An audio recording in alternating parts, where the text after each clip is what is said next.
আগের মতো এবার পাতানো নির্বাচন হবে না, সিইসি। যোগসু নির্বাচনেও নিরঙ্কুশ পেল, জয় পেল শিবির। সুষ্ঠু নির্বাচন নিয়ে ইইউ প্রতিনিধিদের কাছে শঙ্কা প্রকাশ। জামায়াতের প্রশাসনে রাজনৈতিকভাবে সম্পৃক্ত ব্যক্তিরা রয়েছেন। জামায়াত বিএনপিতে যোগ দিলেন এনসিপি থেকে পদত্যাগ করা মীর আরশাদুল। প্রধান নির্বাচন commissioner CEC M Nasir Uddin বলেছেন, আগের মতো এবার কোনো পাতানো নির্বাচন হবে না। তিনি আশ্বস্ত করে বলেন, নির্বাচন কমিশন ইনসাফে বিশ্বাসী এবং সবাই কমিশনের কাছ থেকে ন্যায় বিচার পাবেন। বৃহস্পতিবার সকালে রাজধানীর আগারগাঁওয়ে নির্বাচন কমিশন সচিবালয়ে মনোনয়ন বাতিল ও গ্রহণের বিরুদ্ধে চলমান আপিল আবেদনের বুথ পরিদর্শন শেষে সাংবাদিকদের এ কথা বলেন সিইসি। তিনি বলেন, মনোনয়নের বৈধতা বা বাতিলের বিরুদ্ধে যেসব আপিল করা হচ্ছে সেগুলোর নিষ্পত্তি হবে আইনি ভিত্তিতে। নির্বাচন কমিশন স্বচ্ছতার সঙ্গে কাজ করবে এবং সব প্রার্থীর জন্য সমান সুযোগ বা লেভেল প্লেইং ফিল্ড নিশ্চিত করা হবে। সিইসিআরও জানান, আপিল শুনানির পুরো প্রক্রিয়া হবে স্বচ্ছ ও নিরপেক্ষ। প্রতিটি আবেদন পুঙ্খানুপুঙ্খভাবে যাচাই করে আইন অনুযায়ী সিদ্ধান্ত দেওয়া হবে। আজ আপিল আবেদনের চতুর্থ দিন চলছে। সকাল থেকেই দেশের বিভিন্ন স্থান থেকে আপিলকারীরা নির্বাচন কমিশনে এসে আবেদন জমা দিচ্ছেন। কেউ নিজের মনোনয়ন ফিরে পেতে, কেউ আবার প্রতিদ্বন্দ্বী প্রার্থীর মনোনয়নের বৈধতা চ্যালেঞ্জ করে আপিল করছেন। নির্বাচন কমিশন জানিয়েছে, আগামীকাল শুক্রবার পর্যন্ত আপিল আবেদন জমা দেওয়া যাবে।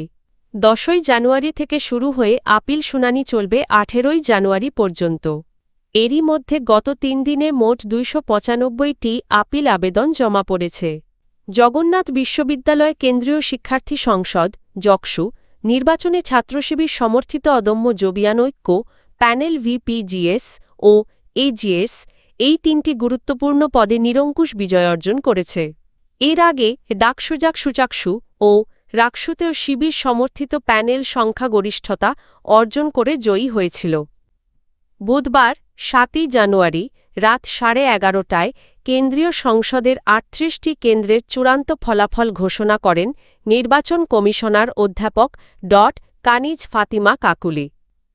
ফলাফল অনুযায়ী বিপি পদে শিবির সমর্থিত প্রার্থী রিয়াজুল ইসলাম পেয়েছেন 5,564 ভোট।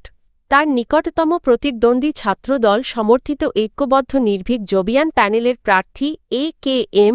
রাকিব পেয়েছেন 4,688 ভোট। এ পদে ব্যবধান দাঁড়ায় 880 ভোট। সাধারণ সম্পাদক জিএস পদে শিবির সমর্থিত আব্দুল আলিম আরিফ পেয়েছেন 5,470 ভোট। ছাত্রদল সমর্থিত প্রার্থী খাদিজাতুল কুবরা পেয়েছেন 2,203 ভোট। এই ক্ষেত্রে ভোটের ব্যবধান 3,267। সহ সাধারণ সম্পাদক এজিএস পদে শিবির সমর্থিত মাসুদ রানা পেয়েছেন 5,002 ভোট। তার প্রতিদ্বন্দ্বী ছাত্রদল সমর্থিত বিএম আতিকুর তানজিল পেয়েছেন 3,868 ভোট। ভোট গণনার শুরুতে সকাল থেকে দুপুর পর্যন্ত বিভিন্ন কেন্দ্রের ফলাফলে ভিপি পদে এগিয়েছিলেন ছাত্রদল প্রার্থী এ.কে.এম. রাকিব। তবে দুপুরের পর ফলাফলের ধারা বদলে যায় এবং শেষ পর্যন্ত শিবির সমর্থিত প্রার্থী এগিয়ে গিয়ে জয় নিশ্চিত করেন। জিএস পদে শুরু থেকেই ছাত্রদল প্রার্থী পিছিয়ে ছিলেন। এজিএস পদে দুই পক্ষের মধ্যে শেষ পর্যন্ত হাড্ডাহাড্ডি লড়াই দেখা গেছে।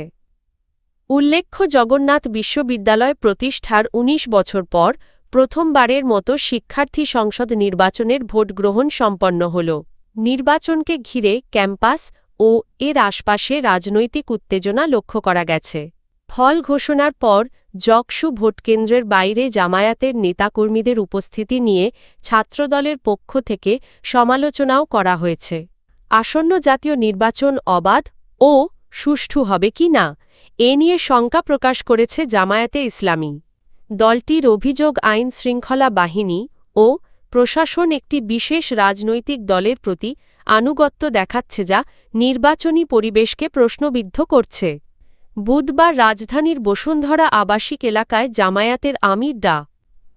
শফিকুর রহমানের সঙ্গে ইউরোপীয় ইউনিয়নের ইইউ এক্সটার্নাল অ্যাকশন সার্ভিসের প্রতিনিধি দলের বৈঠকে এসব বিষয় তুলে ধরা হয়।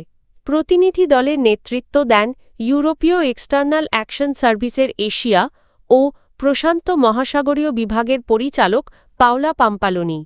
এ সময় ঢাকায় নিযুক্ত ইইউ রাষ্ট্রদূত মাইকেল মিলার এবং দক্ষিণ এশীয় উপপ্রধান মনিকা বাইলাইতেও উপস্থিত ছিলেন। বৈঠক শেষে জামায়াতের নায়েবে আমির ডা সৈয়দ আবদুল্লাহ মো। তাহের সাংবাদিকদের বলেন, নির্বাচন পর্যবেক্ষক পাঠানো ও রোহিঙ্গা সংকট নিয়ে ইইউ প্রতিনিধিদের সঙ্গে আলোচনা হয়েছে। তিনি বলেন, বাংলাদেশের চলমান সংকট থেকে উত্তরণের একমাত্র পথ হল একটি স্বচ্ছ ও বিশ্বাসযোগ্য নির্বাচন। তা না হলে সংকট কমবে না, বরং আরও গভীর হবে।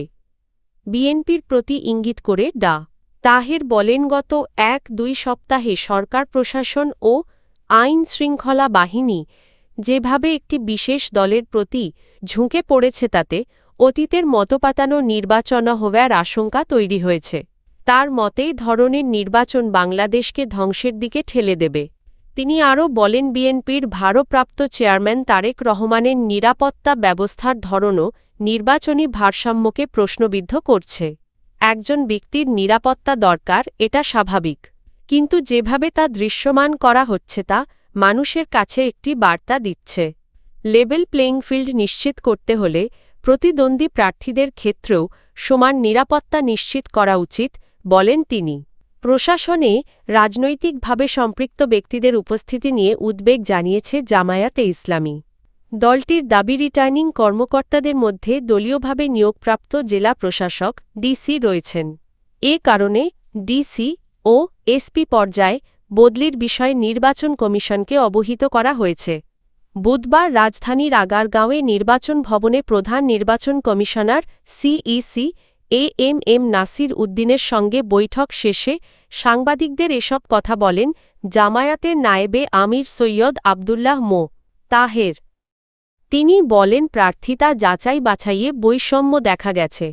একই আইনের ভিন্ন প্রয়োগের অভিযোগ তুলে তিনি বলেন, বিএনপির ১২-১৩ জন প্রার্থীর দ্বৈত নাগরিকত্ব থাকা সত্ত্বেও তাদের মনোনয়ন গ্রহণ করা হয়েছে, কিন্তু জামায়াতের ক্ষেত্রে তা হয়নি।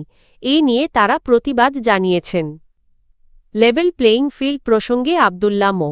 তাহের বলেন, নির্বাচনী মাঠে সমতা নেই। কোনো ব্যক্তিকে অতিরিক্ত নিরাপত্তা দেওয়া হচ্ছে, আবার অন্যদের দেওয়া হচ্ছে না। মেজর রাজনৈতিক দলগুলোর প্রতি সরকারের আচরণে সমতা থাকা উচিত। এ বিষয়ে নির্বাচন কমিশন নীতিগতভাবে একমত হয়েছে বলে তিনি জানান। তিনি আরও বলেন, সিসিটিভি ব্যবহারের বিষয়টি তারা তুলেছেন এবং কমিশন জানিয়েছে নির্বাচনে সিসি ক্যামেরা চালু করা হবে। সতর্ক করে তিনি বলেন, আবারও সাজানো নির্বাচন হলে দেশ অস্তিত্ব সংকটে পড়তে পারে। বাস্তবতা মেনে দেশের স্বার্থে সবাইকে দৃঢ় অবস্থান নিতে হবে। ডিসি-এসপিদের বিষয়ে নির্দিষ্ট তালিকা দেওয়া হয়েছে কি না এমন প্রশ্নে তিনি বলেন, আপাতত কোনো তালিকা দেওয়া হয়নি। পরিস্থিতি পর্যবেক্ষণের পর প্রয়োজন হলে তালিকা দেওয়া হবে। জাতীয় নাগরিক পার্টি এনসিপি থেকে পদত্যাগ করা মীর আরশাদুল হক আনুষ্ঠানিকভাবে বিএনপিতে যোগ দিয়েছেন। বুধবার দুপুরে বিএনপি চেয়ারপারসনের গুলশান কার্যালয়ে উপস্থিত হয়ে তিনি বিএনপিতে যোগদান করেন। দুপুর ২টায় বিএনপির ভারপ্রাপ্ত চেয়ারম্যান তারেক রহমানের সঙ্গে সাক্ষাৎ করেন মীর আরশাদুল হক। পরে বিএনপি মহাসচিব মির্জা ফখরুল ইসলাম আলমগীরের হাত থেকে তিনি দলের প্রাথমিক সদস্যপদ গ্রহণ করেন। বিএনপিতে যোগদানের বিষয়টি মীর আরশাদুল হক নিজেই নিশ্চিত করেছেন।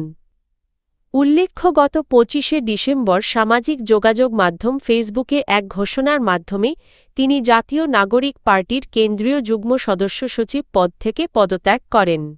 এনসিপিতে তিনি নির্বাহী কাউন্সিলের সদস্য, মিডিয়া সেল ও শৃঙ্খলা কমিটির সদস্য, পরিবেশ সেলের প্রধান এবং চট্টগ্রাম মহানগরের প্রধান সমন্বয়কারীর দায়িত্বে ছিলেন।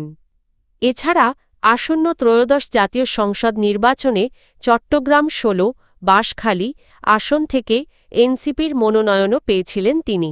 পদত্যাগের ঘোষণার দিন দীর্ঘ ১৭ বছর পর দেশে ফেরা বিএনপির ভারপ্রাপ্ত চেয়ারম্যান তারেক রহমানকে স্বাগত জানিয়ে একটি ফেসবুক পোস্টও দেন মীর আরশাদুল হক।